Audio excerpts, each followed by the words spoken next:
Gold trusted gold buyers. మీరు తాకట్టు పెట్టిన బంగారాన్ని విడిపించి ఈ రోజు ఉన్న మార్కెట్ ధరకు కొనబడును.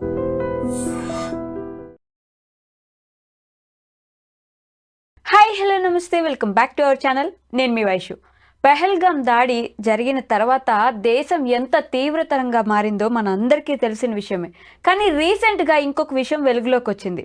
మన దగ్గర ఉంటూ మన ఇండియాలో యూట్యూబర్గా కొనసాగుతూ కూడా పాకిస్తాన్ వాళ్ళకి సపోర్ట్ చేస్తూ, పాకిస్తాన్లో ఒక లవ్ స్టోరీ నడుపుతూ పాకిస్తాన్ వాళ్ళకి సపోర్ట్ చేస్తూ ఆవిడ వెలుగులోకి వచ్చిన విషయం తెలిసిందే.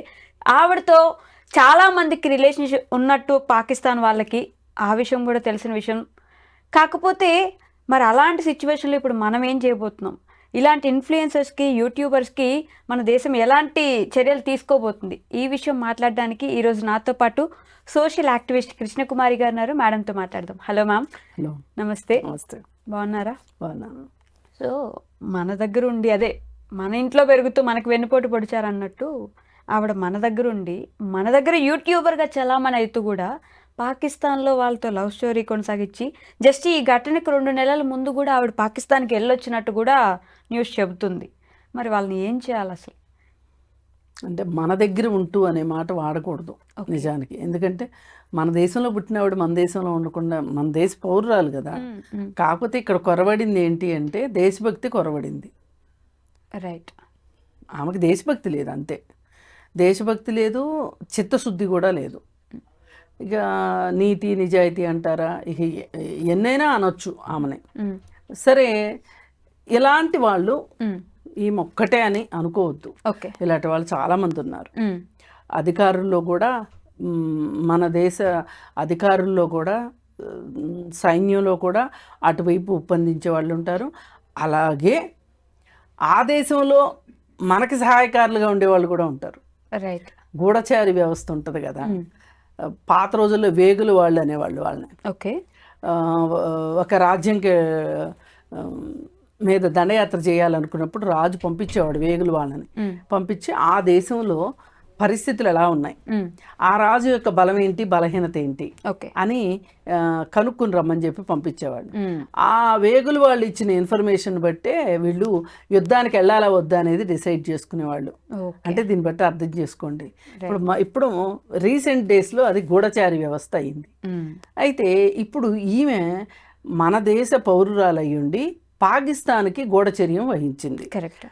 అయితే ఇదివరకటి రోజుల్లో ఇలా చెయ్యాలి అంటే చాలా స్కిల్ కావాల్సి వచ్చేది. చాలా స్కిల్ ఉండాలి. ఇప్పుడు జస్ట్ ఒక యూట్యూబర్ అయితే చాలు, ఏమైనా చెయ్యొచ్చు అనే దాకా అంటే పరిస్థితి ఈరోజు మనకి కనిపించింది. ఈ జ్యోతి మల్హోత్రానే కాదు, ఇంకొంతమంది యూట్యూబర్లు కూడా పాకిస్తాన్కి అందించవలసిన సమాచారాన్ని అందించారు. దానికి తగ్గ చిల్లర డబ్బులు కూడా తీసుకున్నారు అని తెలిసింది. రైట్. అయితే అసలు ఇది తప్ప ఒప్ప ఇలా చేయడం అని ఆలోచిస్తే గనక, అసలు మనిషికి స్వార్థం వచ్చినప్పటి నుంచి నాకు ఇది కావాలి అనిపించినప్పటి నుంచి ఇది తిండి దాచుకోవడమా, డబ్బులు దాచుకోవడమా, లేకపోతే తన కుటుంబ సభ్యుల్ని రక్షించుకోవటమా, ఇలా కారణం ఏదన్నా కానివ్వండి, ఒక వ్యక్తి తనను తాను రక్షించుకుంటానికి, తనకు తాను బాగుపడటానికి, ఇంకొకరిని కొల్లగొట్టడానికి ఒక ఏదో ఒక అవకాశాన్ని వినియోగించుకుంటారు. అలా వినియోగించుకునే దాంట్లోనే ఈ గూఢచారి వ్యవస్థ కావచ్చు, ఈ వేగులు వాళ్ళు కానీ ఉన్నారు. అందుకని జ్యోతి మల్హోత్రా ఏదో భూమి పుట్టిన తర్వాత ఈమె మొదటిసారిగా ఇంత దుర్మార్గం చేసేసింది, అన్యాయం చేసేసింది అని చెప్పి అనేకన్నా కూడా ఇది మనిషి స్వభావం, మనిషి యొక్క అమ్ముడుపోయే స్వభావం. ఈ మనిషి అమ్ముడుపోయే స్వభావమే ఆమెని ఈ స్థితికి దిగజార్చింది. దేశాన్ని అమ్మేయచ్చా? దేన్నైనా అమ్మేస్తారు వాళ్ళు,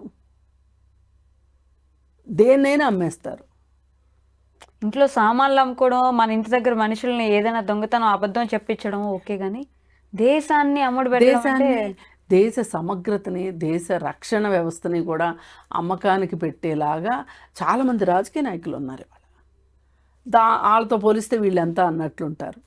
ఏది ఏమైనప్పటికీ జ్యోతి మల్హోత్రా చేసింది చాలా చాలా నేరం. అయితే ఈమె ఎందుకు ఇలా పాల్పడింది? కేవలం డబ్బు కోసం ఇదంతా చేసిందా, లేకపోతే అసలు దీని వెనక మా ఆమె ఉద్దేశం ఏంటి అనేది ఆలోచిస్తే కొంతమందికి నేను ఏదైనా చేయగలను అనే ఒక ఓవర్ కాన్ఫిడెన్స్ ఉంటుంది. రైట్. అది ఏంటి అంటే వాళ్ళకి ఒక రకమైన టెంపరితనం అంటారు. అలా చేస్తేనే వాళ్ళకి కిక్కిస్తారు. కొంతమంది షాపులకి వెళ్ళి దొంగతనాలు చేసుకొస్తారు. చాలా డబ్బులు ఉన్న వాళ్ళు కూడా చీరలు దొంగతనం చేసే ఆడవాళ్ళు తెలుసు నాకు. అలాగే నగలు దొంగతనం చేస్తారు. నిజంగా వాళ్ళకి అవసరమే కాదు. ఒకసారి అయితే ఒక పెద్ద పొలిటీషియన్ కూతురు చీరలు దొంగతనం చేసింది. నిజానికి ఆ చీరలు ఆవిడకి అసలు లెక్కే కాదు.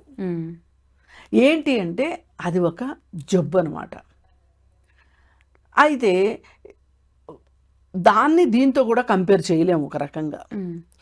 ఇప్పుడు ఈమెది ఏంటి అంటే నేను ఒక సాహసోపేతమైన పని చేశాను, నేను ఒక అడ్వెంచర్ చేశాను. ఏంటి దేశాన్ని నమ్మడం అడ్వెంచర్?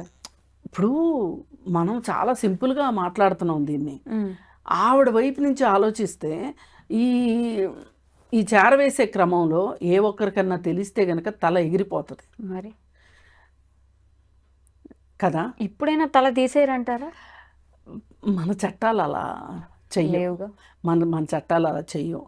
అంటే ఇప్పుడు చట్టం దృష్టికి వెళ్ళినప్పుడు ఒక రకం శిక్షలు ఉంటాయి, చట్టం దృష్టికి వెళ్ళనప్పుడు ఇంకొక రకం శిక్షలు ఉంటాయి. ఏదన్నా కానీ ఇప్పుడు ఈ జ్యోతి మల్హోత్రా గనక ఈ ప్రాసెస్లో ఎక్కడైనా దొరికినట్లయితే గనక అసలు ఎందుకు ఇప్పుడు ఆమెని ఏ పోలీస్ ప్రొటెక్షన్ లేకుండా తీసుకొచ్చి నడు రోడ్లో నుంచోబెట్టమనండి, పీస్ చేసేస్తారు. రైట్. అంటే చేసే వాళ్ళందరికీ ఎంత దేశభక్తి ఉందో అది వేరే విషయం, కానీ ముందైతే ఆ పని జరుగుతుంది ఖచ్చితంగా. అందుకని ఏంటంటే ఇంత అగ్రవేశాలకి ఇవాళ సమాజం ఉంది ఆమె చేసిన పనికి. పాకిస్తాన్లో పెళ్లి చేసుకోవాలి అని వాళ్ళ ప్రియుడికి కూడా చెప్పిందంట అప్పట్లోనే. నేను పాకిస్తాన్లో మన ఇద్దరం పెళ్లి చేసుకుందాం. ఇప్పుడు పతనం అండి ఇదంతా. ఈ పతనం ఒక చోటే ఆగదు. కాకపోతే ఉన్నంతలో బెటర్ ఏంటంటే గుడ్లో మెల్ల అన్నట్లు ఈ జ్యోతి మల్హోత్రా గనక ఒక ముస్లిం అయ్యి ఉంటే గనక వీళ్ళు ముస్లిం కాబట్టి వీళ్ళకి దేశభక్తి లేదు అని ఉండేవాళ్ళు. రైట్. ఇప్పుడు ఆమె హిందువే కదా, హిందూ మతానికి చెందిందే కదా.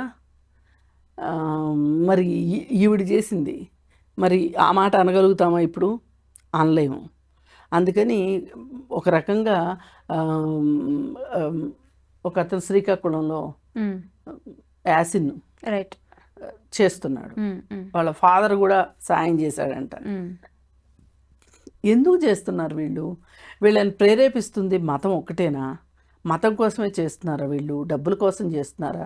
ఇందాక నేను అన్నట్లు ఒక మానసిక తృప్తి కోసం చేస్తున్నారా అనేది ఎవరికి వాళ్ళకి విడివిడిగా ఉంటాయి.